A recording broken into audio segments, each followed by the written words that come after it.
El sol de Venezuela nace en el Esequibo y en toda esa fórmula perfecta no podía faltar dentro de nuestra Constitución que estas son las reglas de juego de toda sociedad. Estemos en referente informativo. En este mes de mayo, que es un mes de mayo de historia, como siempre, pero también de esa forja permanente, de esa cotidianidad estratégica para todo nuestro pueblo, que es importante seguir contribuyendo con una comunicación objetiva, pero también de profundidad. El tema de las medidas coercitivas unilaterales hoy continúan y no es mentira, pues. Tanto es así que nuestro gobierno, nuestro pueblo, está en rebeldía permanente, en trabajo permanente. Pero ante todo esto yo creo que es importante seguir construyendo dentro de toda esta fórmula de comunicación, construir visiones, construir y ir pintando fórmulas del cual la Venezuela de hoy tiene que irrumpir y salir de esta coyuntura. Hoy tenemos, y quiero saludar a la familia de la Universidad Simón Bolívar, a nuestro rector Estefan, igualmente al vicerrector Víctor Teotisco. Hoy tenemos otro investigador de esta casa que tienen años estudiando, investigando, haciendo análisis. Hoy tenemos al profesor, al doctor Emilio Hernández. Quiero, de verdad, con todo el respeto, que hoy tenemos ante la comunidad académica revolucionaria. ¿Revolucionaria por qué? Porque se está haciendo estudios permanentes. No se fueron para otras partes del mundo, sino por el contrario, están aquí investigando, están dando perspectiva y en un primer momento, porque hay muchas cosas hoy que vamos a conversar. Vamos a hablar de lo que es un parque tecnológico, esa visión holística de lo que puede ser hoy soluciones estratégicas. Pero queríamos empezar hoy, apreciado profesor y doctor, quiero saludarlo a usted y a toda la familia de Simón Bolívar, el tiempo que nos dedica hoy de lo que es el tema de las medidas coercitivas. ¿Qué visión tiene bajo sus análisis? Siempre yo lo veo en lo que es hoy la imprenta, como decía el padre Libertador, lo vi en el Correo Orinoco, vi sus constructos y lo que hoy está difundiéndose. ¿Qué podemos decir hoy de las medidas coercitivas, apreciado profesor y doctor? Bienvenido, con todo respeto. Muchas gracias, gracias por la invitación. Bueno, lo primero que hay que siempre estar recordando es que sobre todo a propósito de todas las expectativas que ha habido con respecto al salario y todo esto, es que no debemos olvidar nunca que las medidas coercitivas unilaterales son las causas de las dificultades que tiene el gobierno para recuperar un salario digno, ¿no? Y que esa conciencia de que esas medidas unilaterales, coercitivas unilaterales, son reales y han hecho mucho daño al país, es lo que nos va a permitir, digamos, construir a partir de ese hecho, de esa realidad, construir nuestra defensa, ¿no? Digamos, económica, y construir las opciones que necesitamos, ¿no? Las medidas coercitivas unilaterales se basaron en una debilidad estructural que tenía Venezuela, hay que admitirlo, que teníamos una dependencia muy alta de las exportaciones petroleras y de las exportaciones de crudo, porque también hemos debido diversificar esas exportaciones de hidrocarburos con derivados, ¿no? Y esas medidas, simplemente con atacar la exportación de crudo, que era, digamos, el 90% o más del ingreso de divisas del país, porque el empresariado venezolano nunca fue dado a la exportación, ¿no? Más bien a la dependencia de la industria petrolera también, de la renta petrolera. Profesor Emilio, es decir, la dependencia, ese modelo cepalino es una de las partes hoy principales que tenemos que sacudirnos, Porque siento que usted está estudiando. Absolutamente. Y bueno, digamos, ¿qué es lo que hay que hacer? Digamos que tiene que resolverse como una discusión colectiva nacional. Mi propuesta particular, desde hace varios años, es tratar de dejar de ser exportadores de crudo. Dejar de serlo, porque ser exportadores de crudo nos trae la tentación del facilismo, de no desarrollar la industria y las otras industrias, quiero decir, no solamente la industria petrolera de derivados, sino incluso industria metalmecánica, industria agroindustria, etcétera, que tenemos que desarrollar para evitar lo que se llama la enfermedad holandesa, que es la dependencia excesiva de un rubro de exportación que hace que los demás rubros se debiliten. Entonces, si nosotros eliminamos la tentación, aprovechando un momento que tenemos unos niveles de exportación de crudo bastante pequeños en relación como tuvimos en el pasado, si nosotros eliminamos esa tentación, podemos desarrollar otros elementos, ¿no?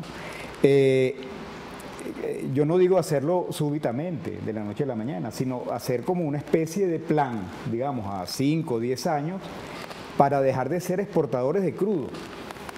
Y entonces esa sería como la respuesta, una posible respuesta a las medidas coercitivas unilaterales que nos impiden exportar crudo. Es decir, nosotros para exportar crudo tenemos que pedir permiso y eso es como indigno. O sea, tenemos que estar esperando a que nos quiten unas mal llamadas sanciones, las medidas coercitivas unilaterales.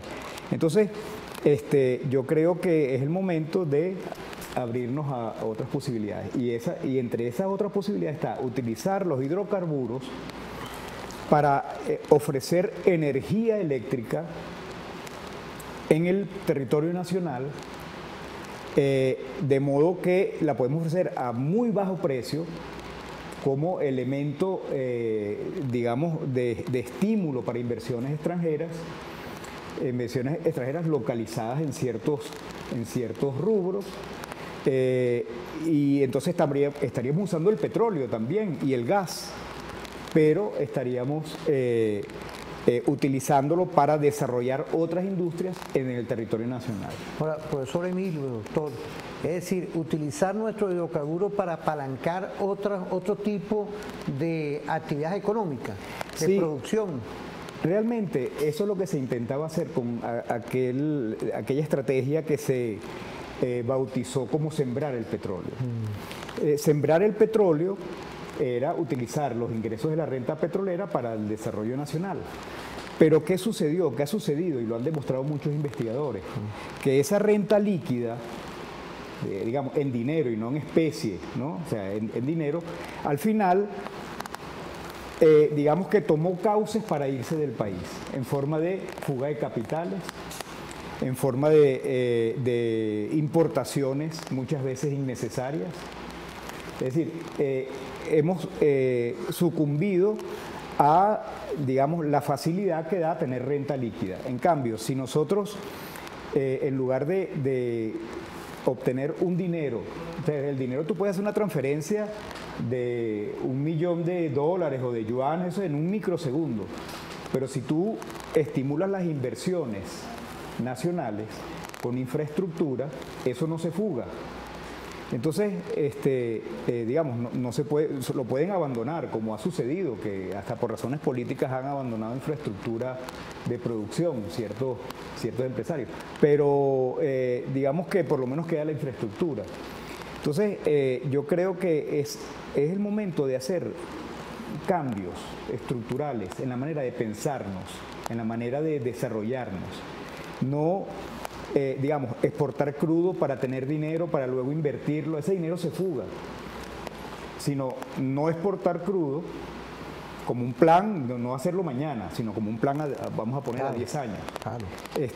No exportar crudo, sino utilizar el crudo en el desarrollo de otras industrias. Puede ser industria de motores eléctricos, rolineras, metalmecánica en general, de materia prima de materia prima, digamos, no básica, sino secundaria. Es decir, nosotros tenemos hierro, pero tenemos que producir planchas, láminas de acero, ¿no? Que eso es lo que usan otras industrias. Entonces, tratar de desarrollar ese rubro de materia prima elaborada. Pues. Fíjese, con todo lo que nos dio Dios, la Pachamama, pues, con toda nuestra riqueza, que hay un gran caudal de materia prima, utilizaríamos los hidrocarburos. Siento que puede ser la visión, y por eso es importante trabajar estos temas a corto, mediano y largo plazo con investigadores a corto.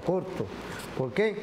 Porque pueden ser alternativas ya con el multicentrismo, la multipolaridad, con esas alianzas geoestratégicas de tener un empresariado aquí. Aquí hay un valor agregado, nada más el tema de lo que puede venir con el empleo, con esa fórmula perfecta de ir aumentando la calidad de vida y rompiendo las medidas coercitivas. Yo creo que puede ser una de esas visiones, y por eso es que le agradezco y quiero saludar a todos los investigadores hoy que están buscando llevar propuestas, coadyuvar para que nuestro gobierno, que lleve esa carga como una cruz, ir poco a poco tratando de tocar soluciones. Yo me voy a permitir, ya creo que por ahí habrá llegado el pronóstico del tiempo, por ahí el pronóstico del INAMEC. Vamos a ver cómo está el tiempo, vamos a dar una pausa y volvemos, porque ¿qué significaría todo lo que hemos estado hablando con el detalle de los parques tecnológicos? ¿Qué visión? Esa es otra propuesta que está rodando por ahí. Quiero saludar a Pedro Tacho, Santeriz RC, Corina Quintana, Montero Daza, David, Naudi Cansales. Una pausa y volvemos.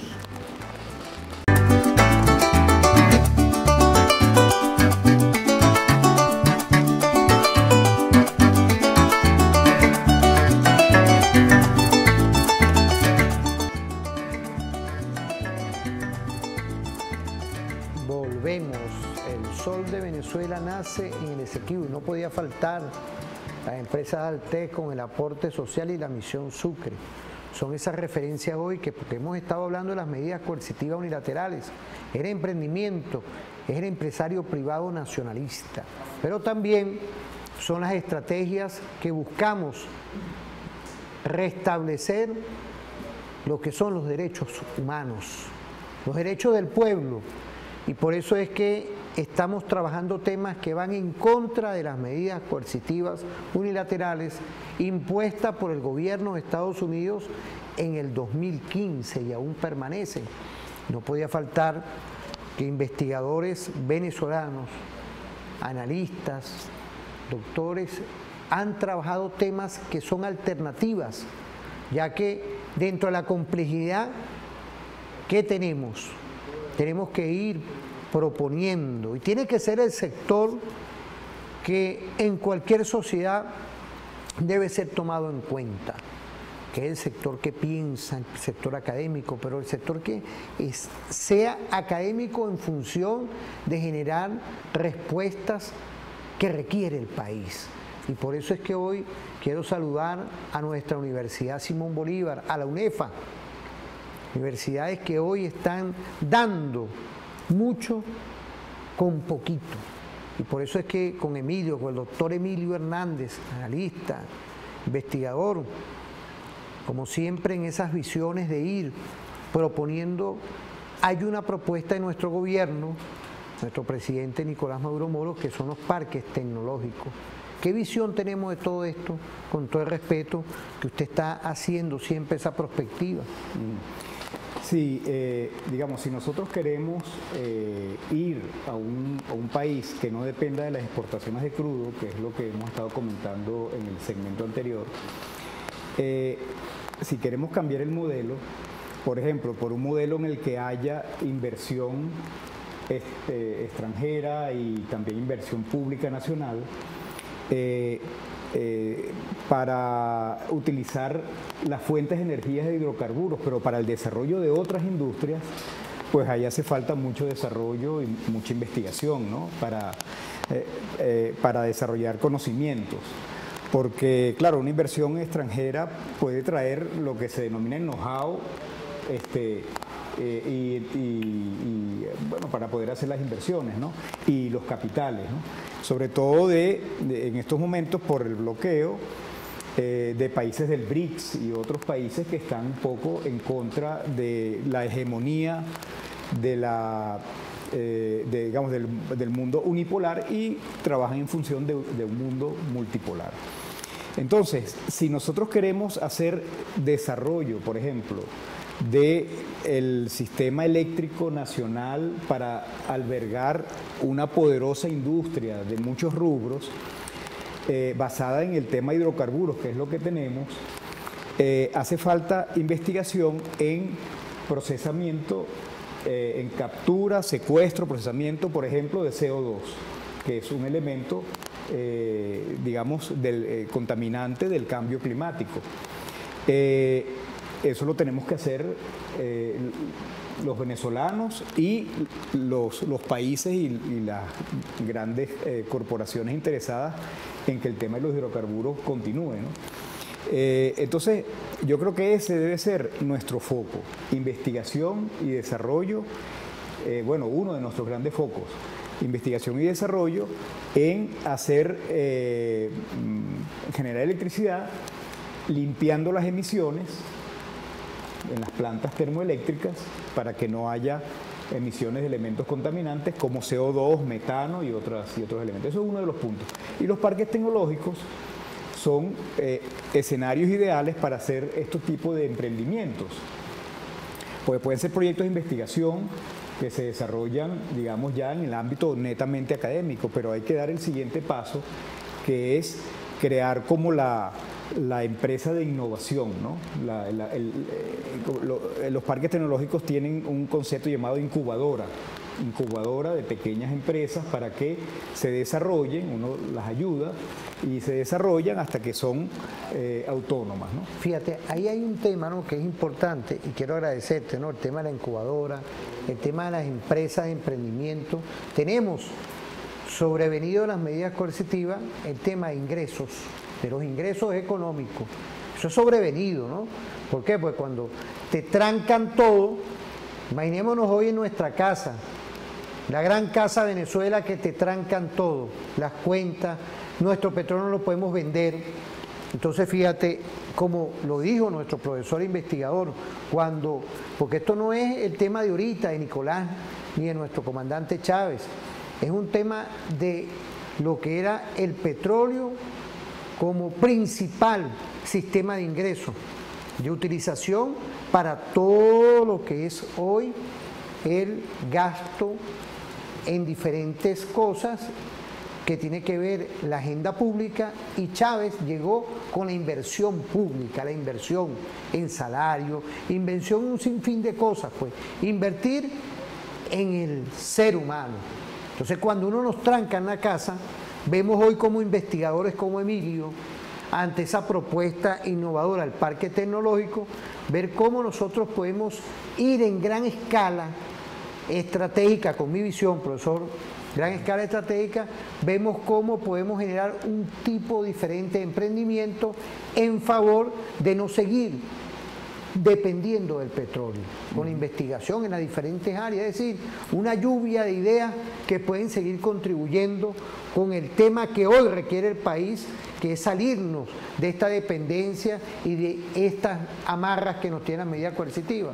Sí, yo lo que pienso es que lo que en torno al petróleo, lo que no ha sido muy bueno es depender de la exportación de crudo. Claro. Porque tener esas grandes reservas de petróleo y de gas, que el gas hay que desarrollarlo también, es en el fondo una bendición de la naturaleza.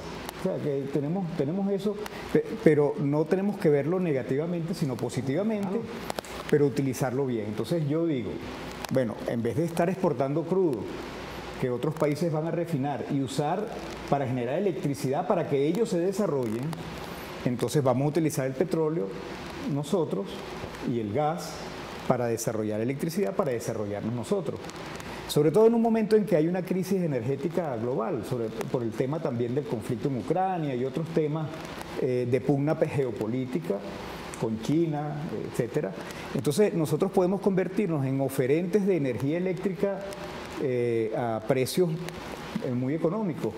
Inclusive en algunos casos podría ser hasta gratis por unos años, porque el efecto multiplicador de una inversión extranjera que va a consumir servicios en el país, servicios de construcción, de comida, una cantidad de cosas, puede justificar unos precios muy económicos de la electricidad. Entonces, yo creo que hacer investigación y hacer desarrollos de pequeños emprendimientos al principio, que puedan convertirse después en emprendimientos más grandes, de alta tecnología, como se hace en los parques tecnológicos, creo que va a incidir en ese modelo que nosotros tenemos que buscar, que no dependa de la exportación de crudo. El petróleo, se pueden exportar otras cosas, se pueden exportar plásticos, ¿no? A partir del gas, se pueden exportar otro tipo de derivados, lubricantes. Fíjate lo que estamos hablando, ¿no? Una gran cantidad de cosas que podemos generar y yo siento que tú como que con los parques tecnológicos tienes un trabajo muy grande. Tenemos lubricantes, plástico, es decir, empezar a generar empresas de nuevo tipo, que utilicemos nuestra materia prima, lo procesemos aquí y mandarlo fuera, sí, vendamos esos productos, puede ser eso. Pero más allá también, porque podemos utilizar el petróleo para generar energía también. Y la energía sirve para una industria, por ejemplo, de rolineras, por decir algo. Estamos exportando rolineras, eso no tiene nada que ver con petróleo, pero sí tiene que ver porque se generó la electricidad a partir del petróleo. Entonces, yo creo que hacer ese plan de desarrollo, digamos, a mediano y largo plazo, porque como he comentado en otras oportunidades, tú ves, por ejemplo, algunos países en Europa, en Asia y tal, dicen, bueno, para el año 2030 no vamos a hacer más vehículos de gasolina. Eso es un plan al año 2030. Desde ahora, nosotros tenemos que hacer un plan también que yo propongo que sea para el año 2030, no vamos a exportar más crudo. Así de simple. El que quiera usar el crudo, que venga al país, invierta, genere electricidad, o nosotros le proveemos la electricidad, y que haga desarrollos industriales en el país.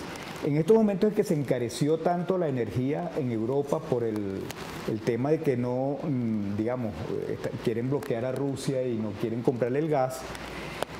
Hubo unas encuestas en las que casi la mitad de las empresas alemanas en Alemania están considerando como opción instalarse en otro país, porque ahí les sale muy cara la electricidad. Entonces, una enorme oportunidad para digamos, para Venezuela puede ser, bueno, aquí vengan acá, se instalan en alguna zona cercana a los centros de extracción de gas y petróleo, generamos la electricidad ahí o ustedes la generan localmente para su industria y las mismas inversiones comienzan a tener un efecto positivo en la economía, porque ya empiezan a activar la construcción, empiezan a activar el tema alimentación, el proceso de la inversión, y después cuando empiecen a exportar lo que quieren hacer, lo que quieran producir, pues también, porque por la exportación hay un cobro de tasas y todo este tipo de cosas que va a beneficiar al país, y el país se puede industrializar diversificando la producción. Fíjate, ahí yo voy, ¿no? Le diste esa última pincelada. Industrializaríamos el país en zonas que no fueron planificadas antes del año 98. Es decir, porque esa era la política de puerto, la política que dependíamos directamente del petróleo, de sacarlo. Estaríamos hablando de una nueva reconfiguración, una nueva reingeniería de lo que se requiere hoy para lo que es esa nueva avanzada. Sí, porque fíjate, nada más y nada menos, estaríamos hablando, amigas, amigos, de nuevos espacios, zonas que hoy pueden estar de repente desoladas, puro campo. Estuviéramos hoy trabajando con nuevos parques tecnológicos. Yo ahí le agregaría, y ahí voy la pregunta, pues esas industrias tendrían que tener al lado un parque tecnológico. Bueno, las universidades ahí ¿Ah? Pienso ahí. Sería una buena idea que tuvieran presencia en las universidades, digamos, en esos, polígonos industriales o parques industriales, que tuvieran presencia para, digamos, colaborar y aportar ideas. Alianzas estratégicas, Emilio, para excelente. darle vida a todo nuestro sector universitario, nuestros investigadores. Sí. ¿Ah? Sí, fíjate que, por ejemplo... Nuestros futuros profesionales que son los estudiantes. Exactamente. Fíjate que una de las grandes inversiones que hubo en la infraestructura petrolera venezolana, como comentabas ahorita de la economía de puertos, fue llevar el petróleo por grandes oleoductos a los puertos, hacer grandes puertos, incluso hacer mejoradores de petróleo para poderlo exportar. Son enormes inversiones para exportar crudo.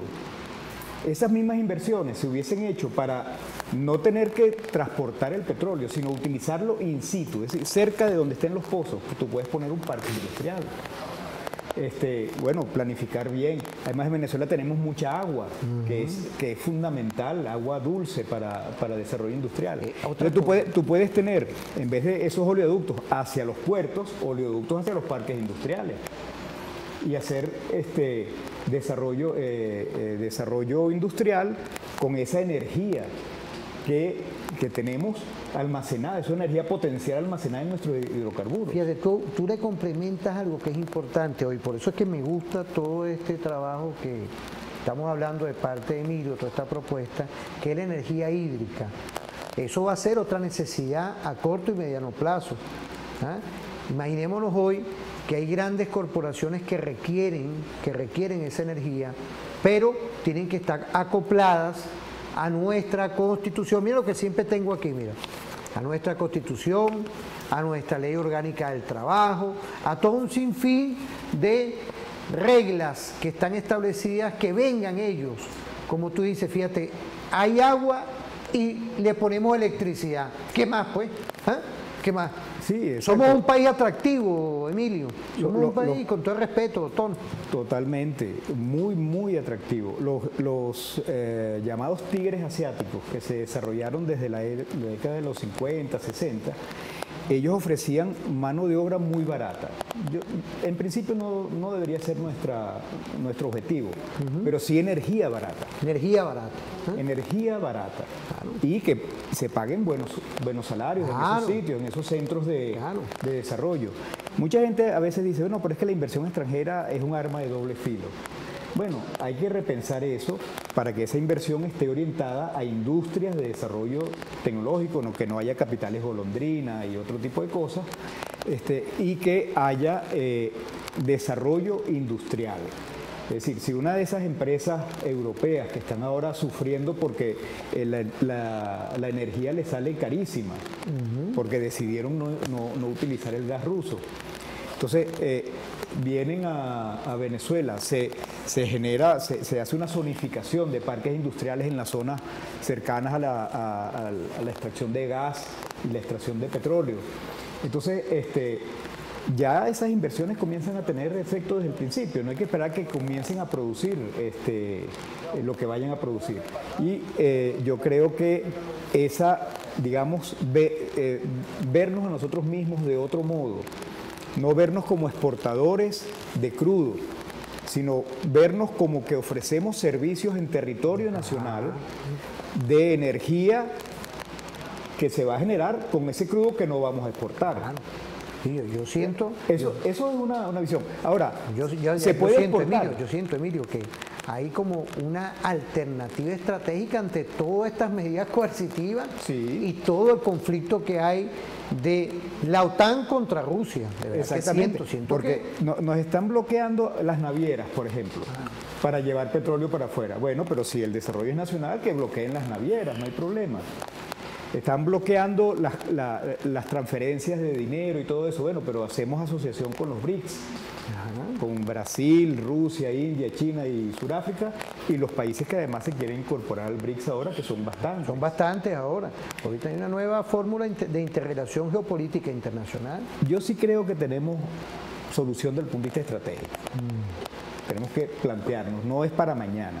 Eso yo creo que es importante y tú lo has dicho desde que empezaste, sí a corto, mediano y largo plazo, pero la coyuntura es importante, Emilio, porque tenemos un gobierno social, un gobierno que a pesar de estar asediado, Nicolás está haciendo los esfuerzos y ahí hay que ir, amiga, amigo, hay que tener una visión no cortoplacista, sino estratégica.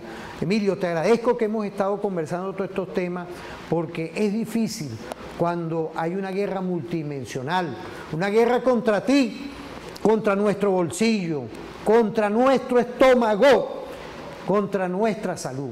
Por eso es que hoy el tema de hacer televisión, hacer radio, hacer comunicación no es casual.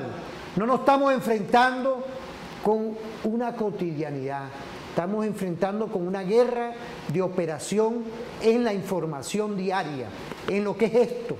Esto es un peligro si uno no lo sabe analizar. Te agradezco todos estos temas porque gracias a ti. Y uno tiene que surgir.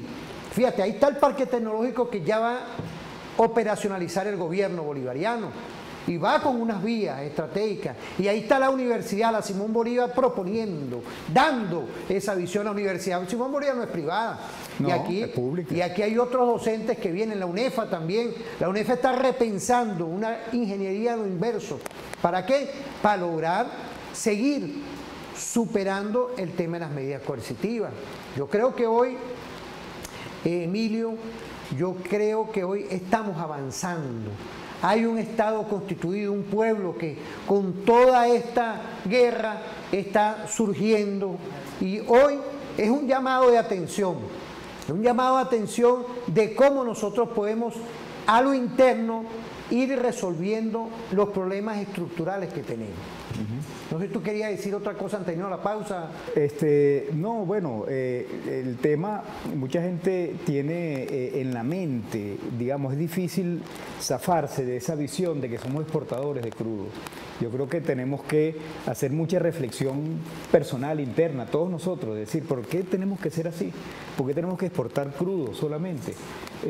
Y aunque no se pueda, digamos, descartar por completo que por razones geopolíticas pueda haber ciertas exportaciones a Petrocaribe, a los aliados, ciertas exportaciones de crudo para ayudar en las alianzas, pero que esencialmente seamos un país productivo, que utilicemos nuestros recursos para generar valor agregado en el país, de modo de tener acceso a niveles un poco mejores de bienestar material. Pues pienso yo que puede ser ese sueño de Uslar, ese Uslar que está vivo con esos libros de sembrar petróleo.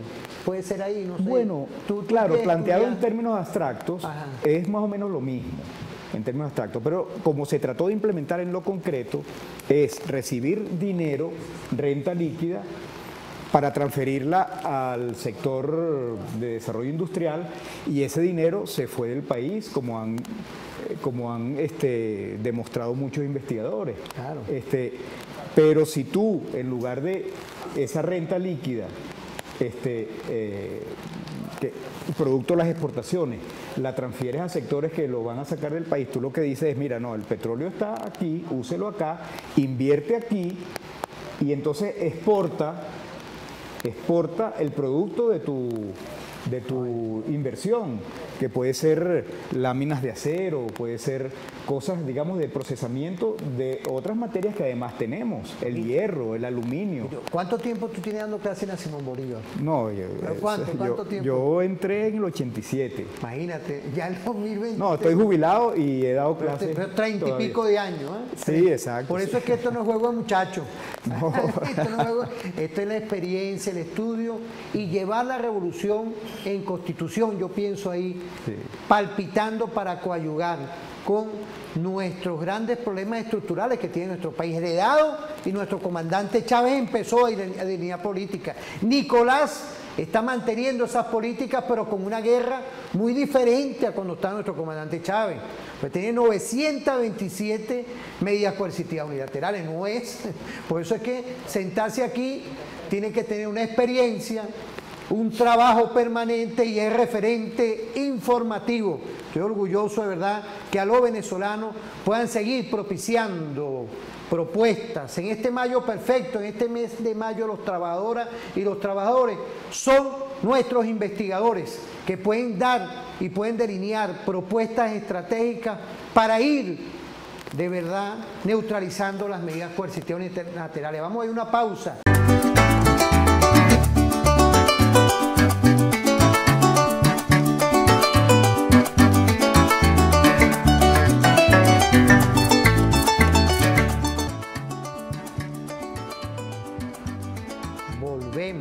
Volvemos con referente informativo. Quedamos con un tema porque hemos hablado parques tecnológicos, el tema de las medidas coercitivas, no quedarnos centrados nada más en lo que fueron esos modelos de la economía de puertos, sino por el contrario, diversificar una economía, pero una economía del cual ha generado a nivel global el tema de otro tipo de moneda, otro tipo de relaciones del cual se cancela o se transa con los criptoactivos. ¿Qué podemos decir de ese tema?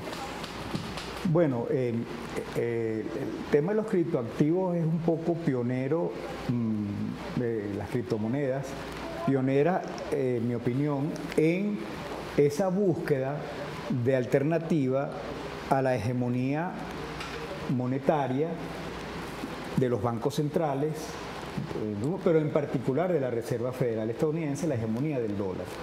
Mucha gente que comenzó digamos, primero con el Bitcoin, después con otras criptomonedas, argumentaban que, bueno, que esa moneda era libre, no estaba sujeta a, digamos, a sanciones y a una cantidad de elementos vinculados, restrictivos, vinculados con el poder de la Reserva Federal de Estados Unidos. Y digo pionero porque ahora se están dando otra serie de elementos que no son solo con criptoactivos, sino con las monedas nacionales de todos los países. Mucha gente está migrando sus reservas del dólar a otras monedas, al yuan, al euro, al rublo, etc. Entonces, los criptoactivos en un momento determinado, digamos, en estos últimos años, últimos 10 años, han sido una alternativa de pago para quienes han estado bloqueados del sistema de pago estadounidense, el sistema SWIFT y otros mecanismos de transferencias entre Fíjate, bancos internacionales. Yo me imagino, Emilio, dentro de todo ese escenario que nuestro gobierno, porque está buscando, no es público y notorio que Nicolás busca alternativas, a ningún gobierno le gustaría, cónchale, está en una guerra de esta, fíjate, está buscando alternativas, parques tecnológicos, y tú que tienes toda una experiencia en esos estudios, perfecto, te agradezco que estés compartiendo con nosotros lo que se puede utilizar en esos parques tecnológicos, el tema de la incubadora, de empresas, incubadoras de empresas, imaginemos emprendimiento joven de nuestros estudiantes universitarios y de otros hacedores de ideas que puedan concebir en esa fórmula de contener en esos espacios nuevas cosas para hacer aquí en Venezuela, hecho en Venezuela, marca país. Pero imaginémonos ahorita que en toda esta visión incorporemos el criptoactivo para irrumpir y darle un golpe al sistema SIF. Ese modelo Nixon que ellos tienen ahí, esa Reserva Federal que es privada, aquí nosotros tenemos un banco central que es público. Ellos tienen allá la Reserva Federal, amigos que nos están viendo, y eso es privado, son de las grandes corporaciones. Ellos son los que quieren que el dólar se mantenga, porque esto es algo pedagógico del cual nuestra audiencia también tiene que estar clara. ¿Cuáles son los intereses que hoy estamos tocando a nivel mundial? Que esto no es concha de ajo, vamos a hablarlo coloquialmente, estos son grandes problemas. Por eso es que tú, cuando hablas con toda la potencialidad estratégica de problemas estructurales, estamos tocándole de verdad la llaga a esos grandes problemas estructurales globales.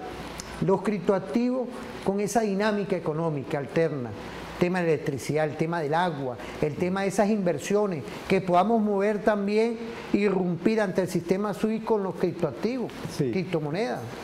Los criptoactivos hay que estar claros que, yo pongo el ejemplo de que es como un martillo. Un martillo es una herramienta muy útil, pero se puede usar para agredir. Entonces, los criptoactivos hay que saber, es una tecnología estupenda, la posibilidad de hacer transferencias, que yo te pueda hacer un pago a ti o tú un pago a otra persona, y que eso sea todo automático y garantizado en base a servidores que están trabajando, digamos, mancomunadamente, es una magnífica herramienta.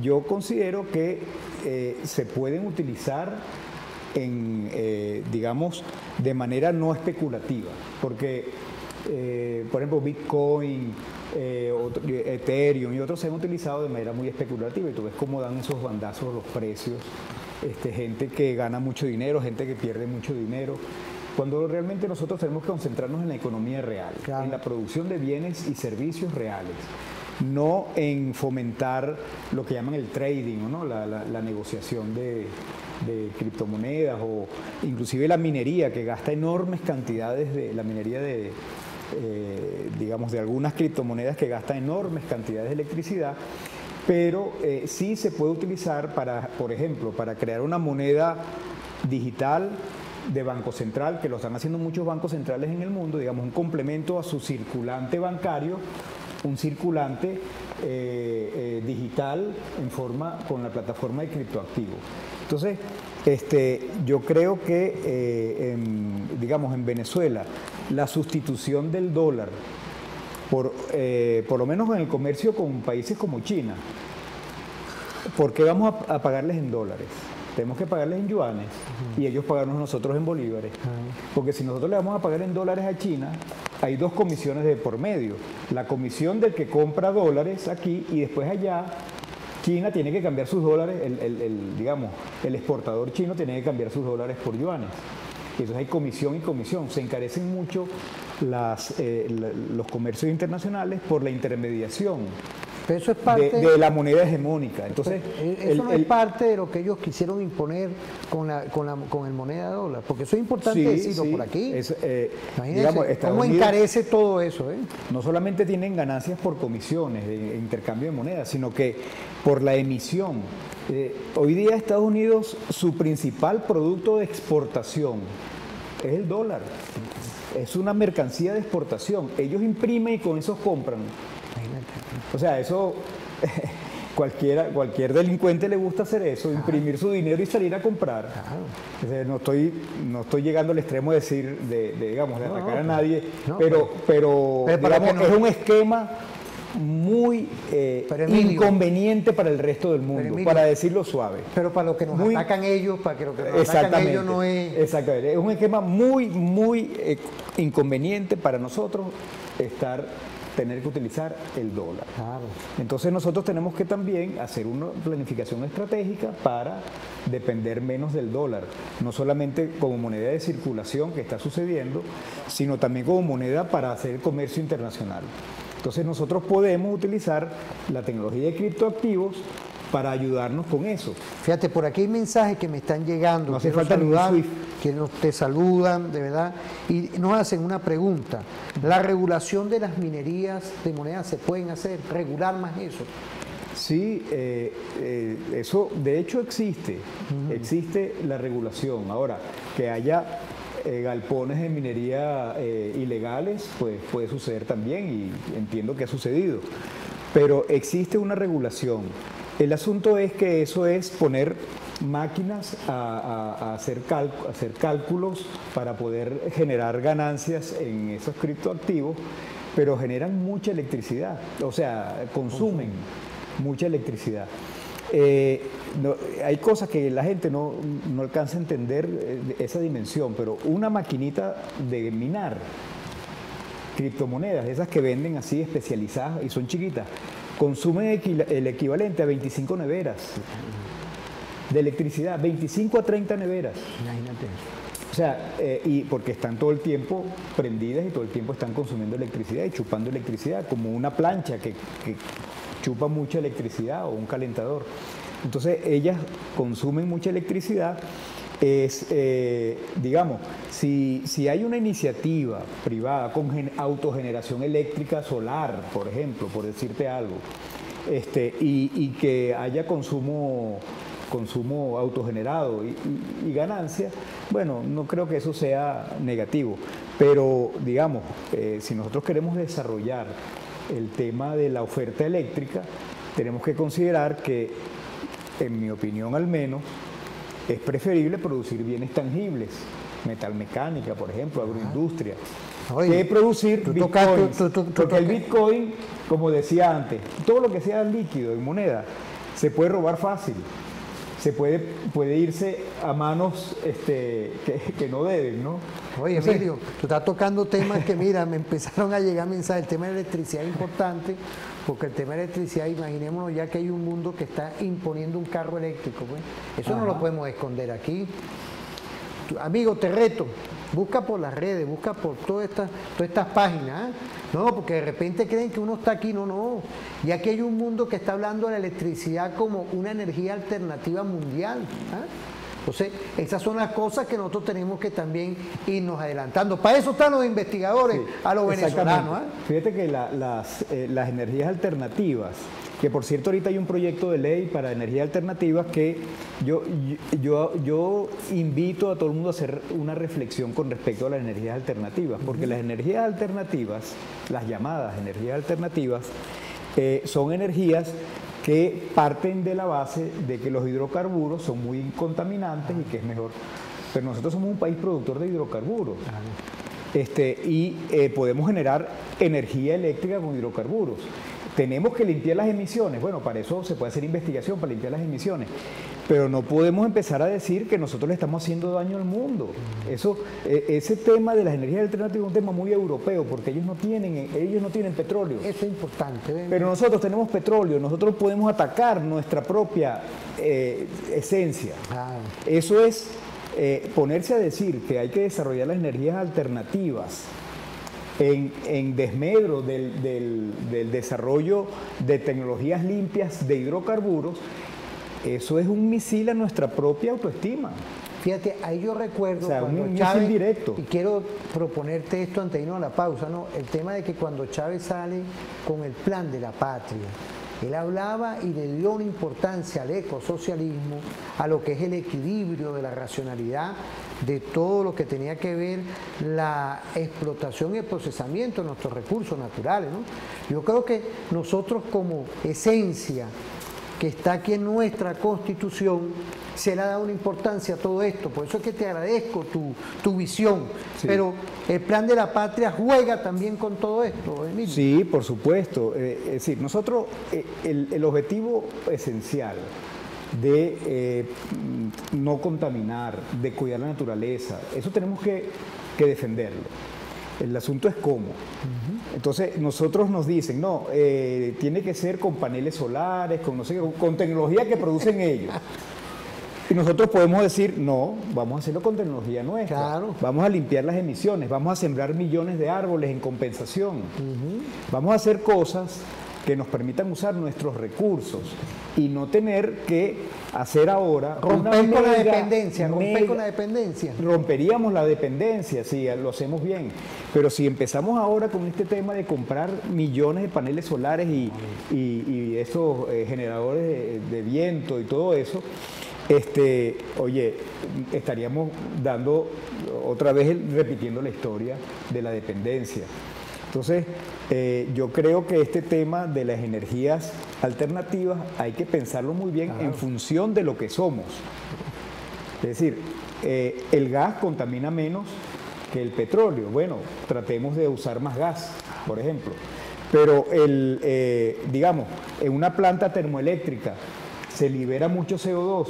Hay muchas investigaciones en el mundo que están hechas para atrapar ese CO2 y transformarlo químicamente, inyectarlo en el subsuelo y eso se termina transformando en carbonato de calcio, en tiza, en cosas de estas, para que no se libere a la atmósfera del CO2. Es decir, esas son las investigaciones que tenemos que hacer, vinculadas con nuestras potencialidades, no vinculadas con los intereses de las grandes transnacionales de vendernos paneles solares, vendernos carros eléctricos, vendernos una cantidad de cosas que yo creo que tenemos que pensar muy bien ese tema. Vamos a ir a una pausa porque venimos con el último segmento. ¿Verdad que este programa está de verdad? Agradezco toda tu investigación porque prácticamente todo lo que has escrito está aquí dándole vida. Quiero saludar a Marina Díaz 1966, Carmen Martínez 352, Carlos 4205, Ceguera Córdoba, Mireya Carrasquel, Marlene Viva y Moisés Millán y todos los que están aquí activos escribiendo, saludando. Enamórate de TVFan. Es referente informativo que en este mes de mayo, mes de las y los trabajadores, tenemos hoy bastantes cosas atractivas, con un gobierno social que podemos seguir hoy construyendo y neutralizando todas esas medidas coercitivas unilaterales, pero tiene que ser la ciencia, la tecnología y alto calibre, alto calibre. Esto no es juego de muchachos ni de niños, esto tiene que ser con gente con experiencia, con estudio y con ese episteme revolucionaria, ese pensamiento revolucionario y esos valores que la moral y las buenas costumbres tienen que estar impregnadas en la gestión de gobierno, como lo hace Nicolás. Vamos a una pausa.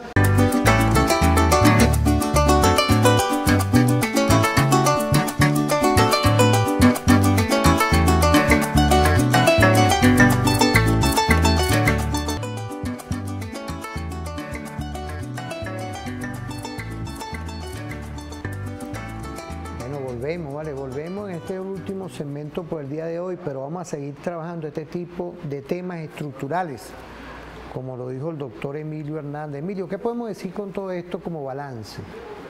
Hacia esa Venezuela que está ahí, que está activa, nuestro pueblo, nuestros investigadores y también, como siempre, nuestro gobierno social presidido acertadamente por nuestro presidente Nicolás Maduro Moro.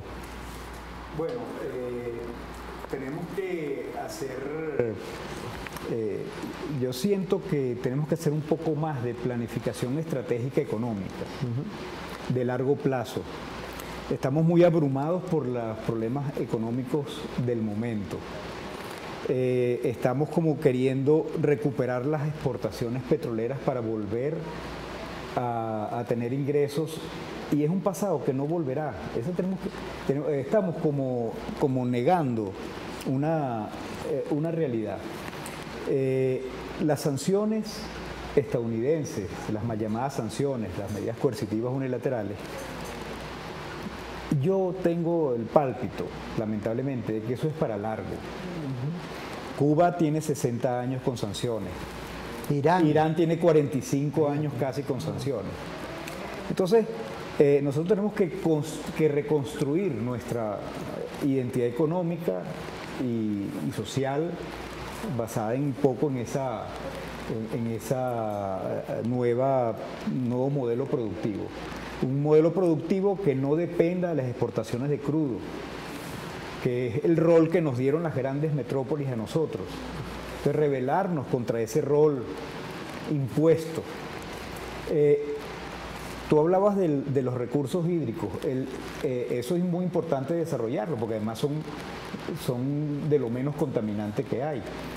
Sin embargo, el gran desarrollo hidroeléctrico de Guayana al principio estuvo motivado porque teníamos el rol de explotar el hierro y el el hierro y el aluminio, que consumen enormes cantidades de electricidad, nada más la transformación inicial para exportar los lingotes.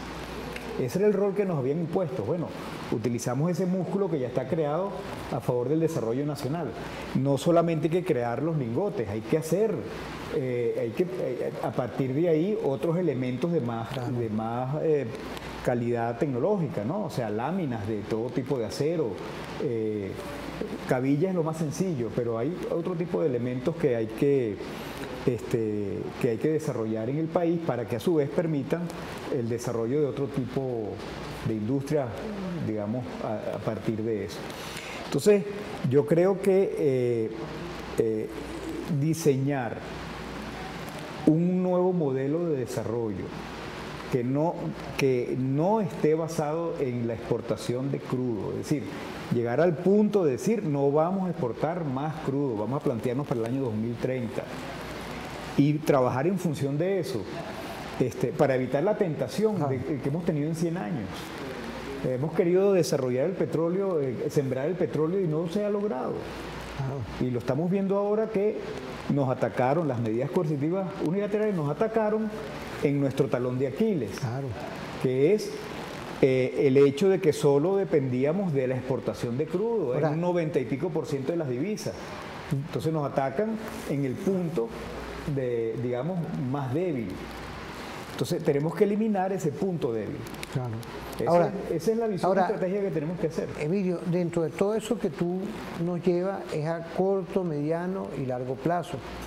En esa perspectiva, en esa hoja de ruta, amigo, yo creo que es importante hoy que toda esa diversificación es para potenciar el aparataje industrial nacional.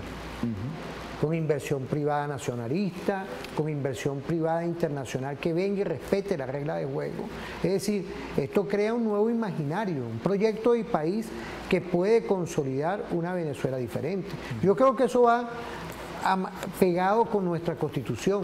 Yo creo que aquí está nuestra Constitución de la República Bolivariana de Venezuela, activa el legado de Chávez. Creo que Nicolás va por esa vía también, porque no es casual hoy que tengamos los parques tecnológicos, las universidades, todo este tipo de innovaciones con la incubadora, pero también las alianzas estratégicas con países aliados. Tenemos entonces todas las condiciones para ir propiciando una nueva fórmula, no es que seamos científicos, pero una nueva fórmula para ir irrumpiendo a una Venezuela que tenga pie propio, cabeza propia y visión propia. No depender de la Reserva Federal ni el gobierno de Estados Unidos. Corto, mediano y largo plazo. Corto plazo, yo creo que a corto plazo puede tener mucho impacto el desarrollo de la economía comunal, el desarrollo de la economía y la producción doméstica. La producción doméstica tiene un enorme potencial y se han hecho estudios sobre eso, es decir, que en las casas la gente haga cualquier tipo de producción, desde tortas, conservación de alimentos, reparaciones básicas, etc. Eso corto plazo y mostrar al mundo el plan de desarrollo de Venezuela en función del desarrollo industrial sin exportación de crudo, ya puede tener un desarrollo o un impacto entre el corto y el mediano plazo porque empiezan las inversiones. Nada más con las inversiones hay una reactivación económica. Y luego de mediano a largo plazo es, una vez establecidas estas industrias de producción diversificada, que no haya dependencia de un solo rubro, que a lo mejor hay una depresión en la demanda de un determinado rubro, pero tenemos los otros rubros. Claro. Entonces, incluso antes de las medidas coercitivas unilaterales, también sufríamos cuando el petróleo bajaba. O sea, igualito estábamos sometidos a los avatares del mercado de un solo rubro. Entonces, tratar de hacer un desarrollo industrial ofreciendo nuestro principal arma, digamos, económica, que es energía económica, ofrecer energía eléctrica, y ofrecer energía potencial, porque podemos ofrecer el mismo petróleo para que se refine, para que incluso los parques industriales lo refinen y generen su electricidad. O sea, ahorita hay mini refinerías y todo eso. Entonces, yo creo que corto plazo, desarrollo de la economía doméstica, de economía comunal, las relaciones intracomunales, intercomunales también, pero relaciones para que la gente pueda tener elementos digamos, de subsistencia inmediatos. Y a corto y mediano plazo, pues comenzar ya con inversiones alternativas ofreciendo energía. Y largo plazo, bueno, el desarrollo industrial y el mejoramiento digamos, de la realidad material de los venezolanos y las venezolanas. Bueno, Emilio, yo te agradezco toda esta visión, toda esta fórmula que tú buscas, de verdad. Saludar a la Universidad Simón Bolívar, que sé que están atentos por ahí, la UNEFA también, Universidad de Nuevo Tipo. Quiero saludar a todas y todas, Eliana Silva, a Wisby G, Oscar Salazar 4428, Alexander Suárez 393. Nos pasamos un poco el tiempo, pero está muy bueno esta entrevista, este conversatorio, pues, de lo que es hoy, lo que podemos hacer hecho en Venezuela, marca país. Siento que todo lo podemos ir haciendo en ir consolidando un poder adquisitivo mucho mejor ante el enemigo global, que son las medidas coercitivas unilaterales. Ahí, desde aquí de TV Fan, de nuestra televisora, el programa Referente Informativo, quiero agradecerte a ti, Emilio Hernández, docente, investigador, y nos vemos en otra oportunidad. Que pasen feliz día. Gracias.